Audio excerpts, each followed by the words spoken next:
اسرائیلی فوج کی غزہ کے مختلف حصوں پر بمباری سے 78 فلسطینی شہید اور سینکڑوں زخمی ہو گئے۔ شہداء میں امداد لینے کے لیے امدادی مراکز پر جانے والے کئی افراد بھی شامل ہیں۔ فلسطین کی صفا نیوز ایجنسی کے مطابق غزہ سٹی کے مغرب میں واقع الشاطی پناہ گزین کیمپ کے قریب ایک گھر کو اسرائیلی طیاروں نے نشانہ بنایا، جس کے نتیجے میں 5 افراد جاں بحق اور متعدد زخمی ہو گئے۔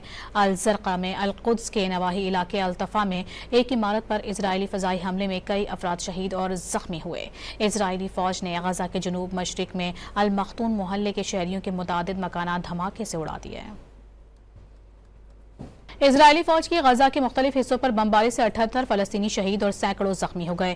شہداء میں امداد لینے کے لیے امدادی مراکز پر جانے والے کئی افراد بھی شامل ہیں۔